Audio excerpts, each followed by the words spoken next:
Bonjour, je vous remercie de me retrouver pour ce tirage amoureux trimestriel qui va nous permettre de sonder l'été à venir, c'est-à-dire juin, juillet, août, et puis ça pourra même aller jusque septembre pour certains et certaines d'entre vous.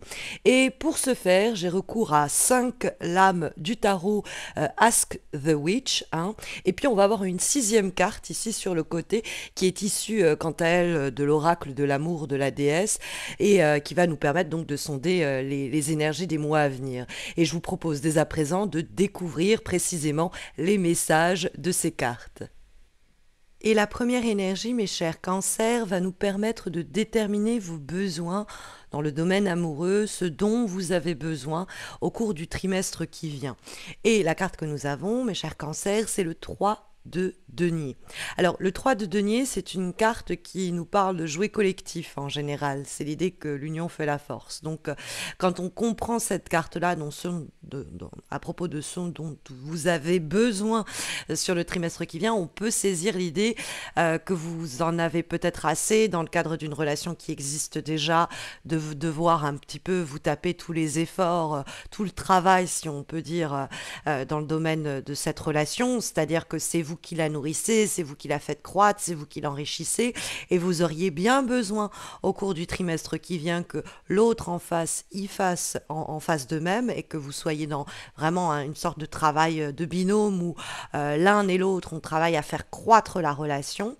Il y a cette idée de enrichissement de façon plus générale dont vous avez besoin. Si vous rencontrez quelqu'un, il faut que vous arriviez à déterminer, ou même si vous convoitez quelqu'un, il faut arriver à déterminer si cette personne elle est en capacité à y mettre autant du sien que vous. Parce que le 3 de denier nous dit que la croissance n'est possible que si l'un comme l'autre, ou l'une comme l'autre, on y met du sien. 3 de denier, vous avez le besoin de voir votre vie amoureuse s'élever, hein, parce que c'est l'idée de croissance et d'expansion, et il y a envie même de construire, hein, parce que ce sont des deniers sur un plan même de projets matériels, etc. en commun. Donc dans le cadre d'un couple existant, vous auriez bien besoin que on construise ensemble quelque chose, qu'on rénove la maison, qu'on se mette à vivre ensemble, et ainsi de suite. Et dans le cadre des célibataires, vous auriez bien besoin d'une relation où vous êtes au diapason dans ce que vous avez à vous offrir, et que dès le principe, on remarque que l'autre est tout aussi volontaire que nous dans le but de nourrir et d'enrichir les rapports. Si vous n'obtenez pas des réactions de ce type, ou si vous-même vous ne ressentez pas cette envie-là, passez votre chemin, on pourrait ici comprendre. On va essayer de déterminer les besoins de votre partenaire ou de la personne que vous désirez, sinon celle que vous rencontrerez, et nous trouvons la carte du battleur qui est bienvenue ici, parce que c'est la première lame majeure qui nous parle de naissance, de départ et de commencement. Donc quand on la met en rapport avec le 3 de denier pour nous désigner ce dont vous avez besoin et ce dont l'autre a besoin, ça va, on est plutôt au diapason. C'est-à-dire que la personne, elle peut arriver avec un projet, une idée, une envie, bon, on va se dire franchement, qui mérite qu'on s'y mette à deux pour la nourrir de sorte à qu'elle puisse se concrétiser. Mais il y a cette flamèche comme ça qui est vraiment de bon augure, qui nous parle de plutôt bonne volonté, de désir, de curiosité et d'envie, dans le cadre d'une relation autour d'un projet, d'un nouveau projet peut-être même pour le couple, peut-être la naissance de quelque chose.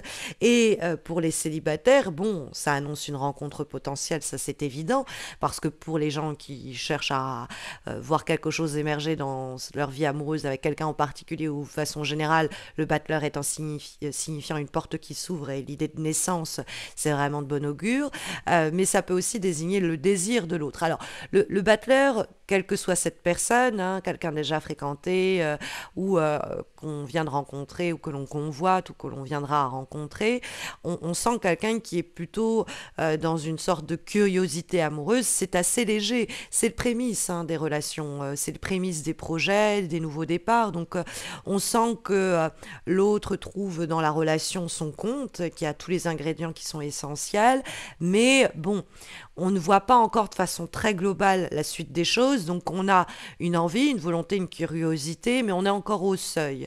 Donc on attend de voir, hein. Donc on a peut-être une certaine prudence qui se fait sentir et ressentir, mais il ne faut pas s'en inquiéter. C'est plutôt une prudence des premiers temps, d'adaptation que le battleur peut signifier. De façon beaucoup plus pragmatique, ça peut nous parler de quelqu'un qui est plus jeune que vous. Tout simplement. Ça peut être aussi une forme un peu moins près que vous, plus immature que vous. Bon, ça peut être aussi une lecture possible. On va avoir après, ensemble, on va voir les faiblesses, non, pardon, les forces, on verra les faiblesses après, les forces de votre relation ou vos propres forces pour rencontrer quelqu'un, pour que le domaine amoureux avance dans la meilleure direction possible. Et on trouve le 8 d'épée. Donc ce 8 d'épée, c'est une prison mentale. C'est l'idée de se restreindre, de se limiter mentalement par des peurs, par des angoisses, par des et peut-être, et si 3 points de suspension, et s'il se passait ceci, et s'il me faisait cela, et si elle se conduisait comme ça. Mais bon, rien de tout cela ne s'est encore produit. C'est tout ce qu'on intériorise et qu'on intellectualise et qui vient un peu nous tétaniser ou terroriser de l'intérieur et qui nous piège, qui nous limite sur un plan très concret derrière, parce que cette prison mentale, elle empêche certaines actions, elle instaure une paralysie qui est néfaste, qui est nocive pour notre domaine affectif, pour notre vie sentimentale. Donc ce 8 d'épée pour désigner vos forces, on peut comprendre votre capacité, en tout cas au cours du trimestre qui vient, je ne dis pas que vous avez cette capacité depuis toujours, mais en tout cas dans le trimestre qui vient et sur le plan sentimental, arriver à ne plus vous laisser absorber, emprisonner, piégé par des pensées limitantes, par des fausses croyances qui vous piègent ou qui piègent votre relation. Que ce soit vos propres pensées, que vous allez réussir à discerner en disant « ça c'est mes peurs qui parlent, ça ce sont mes angoisses, je ne leur laisserai pas la parole », ou que ce soit les pensées limitantes, les fausses croyances des personnes avec lesquelles vous êtes amoureusement en interaction, il y a cette force que vous avez à défaire les serrures, les cadenas qui emprisonnent l'esprit. Ne pas céder à cette pensée-là limitante et ramener une personne qui se piégerait elle-même par ces pensées limitantes dans la voie un peu de la raison, pourrait-on dire. On va, après avoir étudié les forces qui sont les vôtres, ce qui peut vous aider pour le plus d'épanouissement possible sur le plan sentimental, eh bien, il va nous rester à observer les obstacles, les faiblesses éventuelles, les blocages qui pourraient empêcher une relation d'évoluer ou vous empêcher de faire évoluer votre vie amoureuse, rencontrer quelqu'un, vous épanouir, etc. Et on trouve le 9 de coupe.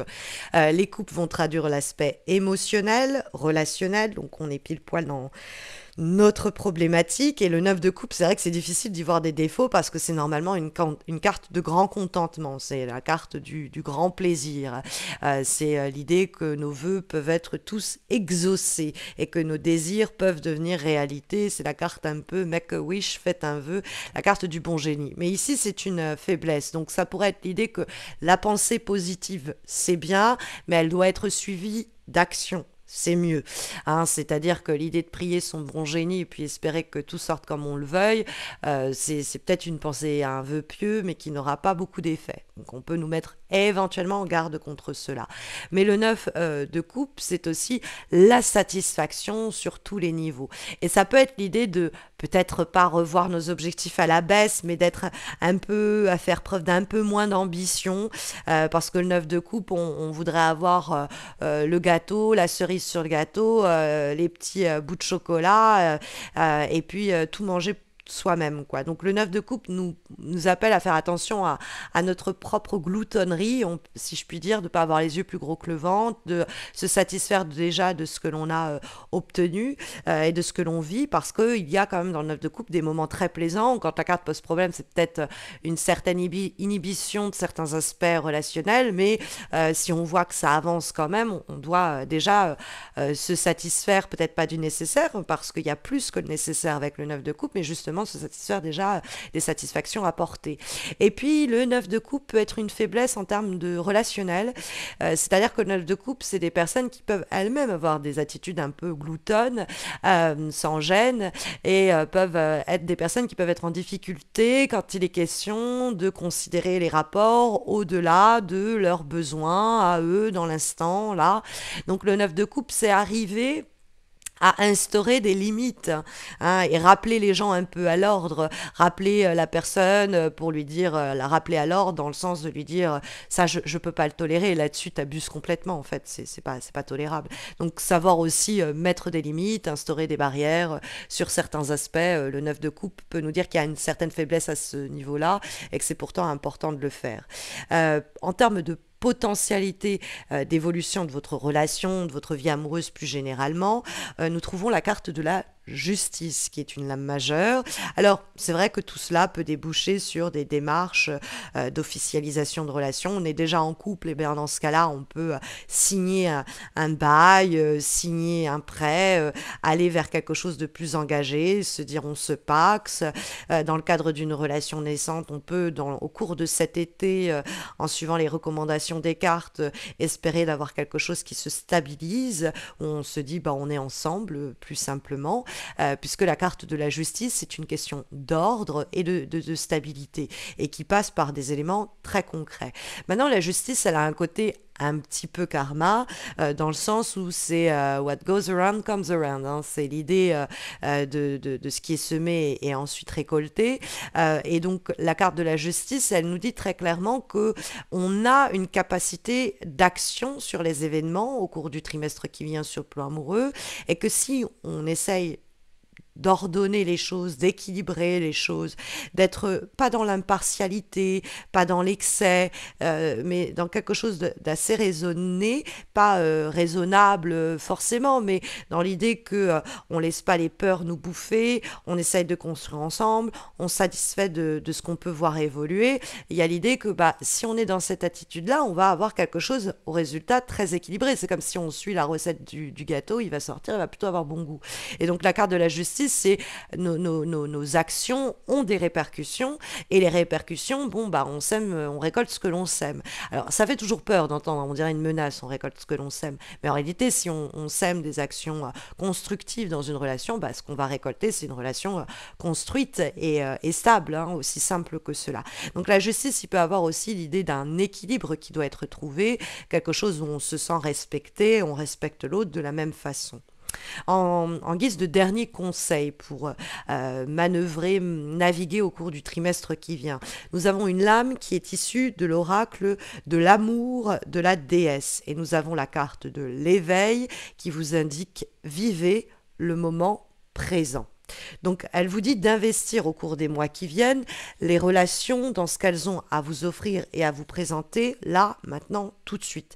C'est une carte qui est associée à la déesse Brigitte, il faut le savoir, et qui nous dit à chaque fois au cours du trimestre qui vient que vous luttez sur le plan affectif pour obtenir ce que vous voulez, pour arriver à vos fins, il faut que vous veniez à vous poser la question comment je profite de ce que j'ai déjà. Chaque fois que vous avez des galères à obtenir un résultat, il faut toujours se questionner et se dire qu'est-ce qui se passe si je lâche prise au lieu d'insister, si je m'abandonne du coup à ce que l'on peut faire là, dans l'instant et dans le maintenant. Donc ça, c'est aussi une invitation à pas trop vous projeter non plus, à habiter les possibles qui sont devant vos yeux et à pas vous prendre la tête sur l'après. Hein, il y a un côté évidemment carpe diem qu'on trouve dans cette dernière énergie, qui est ici une recommandation très claire de cette guidance pour le trimestre amoureux. Mes chers cancers, en espérant que ça saura au mieux vous accompagner pour le trimestre qui vient, mais sachez qu'il y a aussi des horoscopes mensuels. Pour ne pas les rater, abonnez-vous à ma chaîne. Vous avez aussi les guidances hebdomadaires. Je poste sur Facebook et sur Insta chaque lundi des guidances. Vous avez les liens de mes pages et de mes réseaux donc en descriptif de cette vidéo. N'hésitez pas à m'y retrouver. Et puis je vous retrouverai aussi pour la rentrée, pour voir ce qui s'annonce sur le plan amoureux pour une nouvelle guidance trimestrielle pour l'automne. Voilà mes chers cancers, j'espère que ça vous aidera au mieux, que ça vous guidera au mieux pour les mois qui viennent. Je vous souhaite le meilleur pour ce qui arrive et j'espère vous retrouver au plus vite pour mes prochaines guidances. Prenez bien soin de vous.